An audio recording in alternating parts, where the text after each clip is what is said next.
고혈압, 당뇨, 그리고 치매입니다. 면역은 외부 침입자로부터 우리 몸을 보호하기 위한 방어막이라고 하셨는데 이 질환들은 외부 침입자 때문에 생기는 병은 아니지 않나요? 그렇죠. 이제 비만 같은 경우도 만성 염증 때문에 면역 기능들이 떨어지는 거거든요. 우리가 당뇨병이나 고혈압이나 치매, 동맥경화 이런 경우는 혈액순환이 잘 안 되고요. 그러면 이제 면역 기능들이 떨어질 수가 있거든요. 그리고 혈액순환이 잘 안 되면 우리가 이제 다리에서 막 쥐가 나는 현상도 생기고요. 여기저기 아픈 현상도 생길 수가 있고요. 면역 기능이 아무래도 떨어지다 보니까 당뇨병 있는 분들은 상처가 잘 안 났잖아요. 그래도 막 곪기도 하고 이런 증상들이 생기고요. 당뇨병이나 고혈압 같은 경우는 어떤 큰 증상들이 잘 나타나지 않는 만성적으로 관리해야 되니까 어떻게 보면 관리가 좀 소홀해질 수가 있어요. 그러다가 이제 큰 문제가 생길 수 있죠.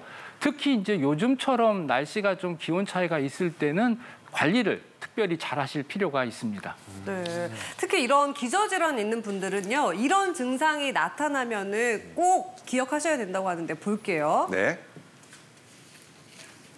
먼저 당뇨병이 있는데 상처가 낫지 않고 요로 감염이 잘 걸리는 경우. 네, 그리고 콩팥병 있다면 거품료와 부종이 심해지는군요. 네. 콩팥이 우리 몸의 정수기와 마찬가지로 찌꺼기를 다 걸러주잖아요. 그래서 찌꺼기가 있는 곳에는 항상 면역세포들이 상주를 하거든요.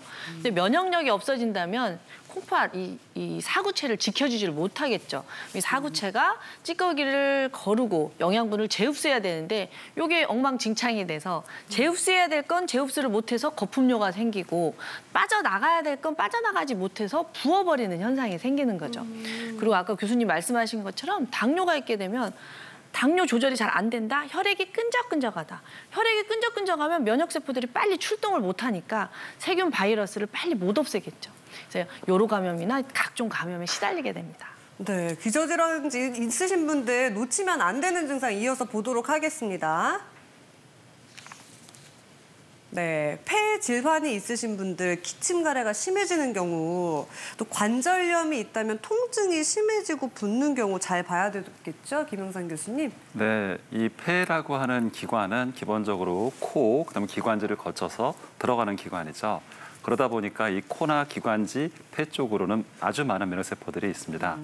이 코나 기관지에서부터 걸러지지 않은 물질들이 결국 폐까지 가서 염증을 일으키는 경우에 가장 대표적인 증상이 바로 기침과 가래이죠. 그리고 관절도 비슷하게 보시면 되는데요. 이 관절에도 염증이 쉽게 생길 수가 있는데 이것이 면역세포로 잘 치유가 되지 않는다면은 결국 반복적으로 통증도 심해지고 붓기 마련인데요. 이러다가 또 다시 사용하는 경우들이 많잖아요. 관절이 좀 아프다고 그래도 사용해야 될 때가 많은데 이게 반복되다 보면 더 심해지는 경우들이 많습니다. 네, 자 면역력 관련해서 깜짝 퀴즈 한번 드리도록 하겠습니다. 함께 보시죠. 이것을 잘못 다루면 면역력 떨어져서 독감 걸리기가 쉽다. 보기가 4개가 있습니다. 1번 기침, 2번 머리카락, 3번 코털, 4번 피부. 과연 뭘까요? 제가 생각할 때는 1번 기침은 당연히 면역력 떨어질 때 생기는 거니까 1번이고 네. 그다음에 면역력이 떨어지면 이렇게 뽀르즈라든지 이런 게 나더라고요. 그래서 1번과 4번이 맞는 것 같아요. 정답은 뭘까요? 그렇게 쉬우면 문제를 안 냈죠. 정답은 3번입니다. 네? 예, 예, 그럼요. 몸에 있는 건 다 이유가 있어요. 코털뿐만 아니라 귀지도 같이 앓으시면 좋은데요. 이 귀지도 고막을 보호하기 위해서 너무 후비면 안 되는 것처럼 세상에. 이 코털도요. 숲이에요, 우리 몸에 숲. 숲이 있어야 우리를 지킬 수 있는 것처럼. 울창해야 되는군요. 그렇죠. 근데 너무 울창하면은 그러니까 좀 잘라주시는데 뽑으면 안 된다는 거죠.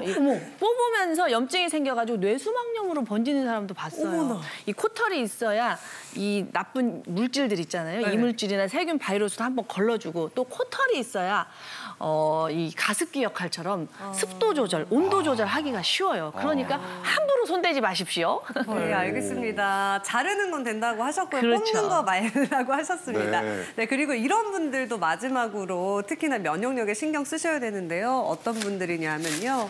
류마티스 관절염 있는 분들. 이 앞에서 오히려 면역력이 과해지면 내 몸을 내가 공격한다고 하셨는데 대표적인 사례가 류마티스 관절염이라고요, 김영상 교수님? 네, 맞습니다. 이 류마티스 관절염은 아주 대표적인 자가 면역 질환 중에 한 가지죠.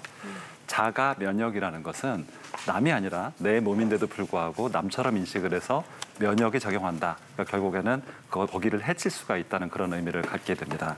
그래서 이런 자가 면역 질환들의 대표적인 질환들은 좀 전에 말씀드린 류마티스 관절염이나 아니면 아토피, 건선, 뭐 심지어 크론병과 같은 이 염증성 장질환들도 모두 기본적으로 이 자가 면역에 의한 기전을 가지고 있습니다. 근데 이 자가 면역 질환들에 대한 원인은 아직까지도 좀 잘 알려져 있지는 않은데요. 이 유전적인 부분도 다소 있고 그리고 환경적인 요인들로 인한 뭐 호르몬 등에 의한 연구들도 있다고는 하고 있기 때문에 아직은 잘 모르겠다라는 결론에 이르게 되는 것 같습니다. 아니 보통 면역력 저하될까 봐 걱정을 하는데 이거를 면역력을 낮추려는 노력을 해야 되는 거잖아요. 아니요. 아니요? 면역은 균형입니다. 그래서 면역세포를 흥분시키면 안 돼요. 자가 면역세포는 면역세포의 흥분이거든요. 네. 근데 만약에 우리가 춥잖아요. 네. 춥게 되면 우리가 추위에서 이겨내기 위해서 교감신경을 흥분시켜요. 그래야 열이 나거든요.